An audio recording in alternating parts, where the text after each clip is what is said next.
AES. We have some secret. We're going to mix it up in a way that no one else can tell what the secret is. So how do we do that? Well, we have multiple stages. We have a key XOR, then we have an S box, a shift row, a mixed column, a key XOR. And these are broken into rounds. We have round 1, round 2, all the way to round 10. Then we have round keys between them. But okay, what does that actually mean? Like, how do we do that in hardware? I'm glad you asked. We have our key XOR, right? So we either use that key XOR or we just use that old output we've got coming out over here. So you can see, we have a key XOR before we go into it, or we don't have a key XOR before going into it. Then we either do we mix columns, do we do shift row inverse, right? Because here, if we're going up our decrypting it, right? Here we want to do shift row without doing mixed column. So we've got options to choose like, okay, do we want this mixed column or do we not want it? And that's all from our finite state machine. Then we go S box, yippee! And then we go shift rows and we go, oh, do we want mixed columns? Because again, on our last row, we don't have mixed columns. So maybe sometimes we want to choose not to have it. And that's kind of how it works on the hardware level. But how do these actual functions work? Alright, so our first function, you could call it, is our key XOR. So it's the simplest one to implement, just an XOR gate, right? So I've got my XOR gate, I've got my input, it's 128 bits, I've got my round key. So for example, we're encrypting here, so the first key we'll use is key 0. So I can say like, round key 0 or RK0, that's also 128 bits. And we get out 128 bits. And this is our output, right? So now it's being encrypted, it's been XOR'd, right?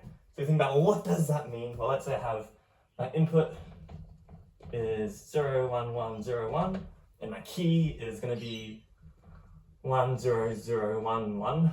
Well, now to XOR it, I'm going, okay, well, 11110, right? That's my encrypted output. And now to decrypt it, well, it's going to use our XOR gate. So we write another XOR gate. Now it's important when we use the same key, right? So we think when we're encrypting it, between each round we've got key 0, 1, 2, all the way to 10. But then when we're decrypting it, we want to start with 10. And then work our way up 9, 8, until we get to key 0, right? Alright, so S boxes, substitution boxes. What's happening? Well, at the moment we give it 128 bits, so we've got this big chunk of text. What happens? We break it up. We say, alright, let's break this up into 8-bit chunks, right? So a byte. So we grab one byte and then we do our S box and we go to the next byte. And we substitute. We substitute all our bytes. Well, technically it's all done at the same time.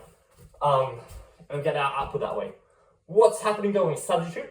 Well, the idea is, okay, I give you some value. So I give you 65 and you give me some value 4D. Then, okay, if I give you 4D, you might give me, A1, right? Doesn't matter. We actually put in our 8 bits. They go through here and we get some output. And we're thinking, okay, well, that's how we can encode it. How can we decode it? Well, pretty much our top level of registers here and our bottom lower level, this is different depending on if we're decrypting versus encrypting. And so some fancy Gallon math, it all works out. And we don't have to use a lookup table, which is how it's normally done. So shift row, how does it work? Well, again, we get our 128 bits of text we've been passing around. Again, we break it into 8-bit chunks. And now we move the pieces around. So let's say, okay, we've got over A, we're going to move it over here. This one's going to be over here. This is going to be over here. And we start building up this new square where all the rows are shifted, right? You get the idea. How do we do that with hardware? Well, we have, some inputs. I have 128 of them, right? We grab the first 8 bits. We say, okay, we're going to move them over here to our output. We grab the next 8 bits, well, they're now going to be over here.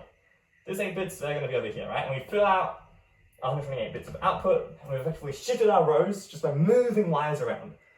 Alright, so finally we have mixed columns. So again, we have our block of 128 bits. Again, we split it up. And pretty much what happens is we XOR the values between each other. So we get one register for each row.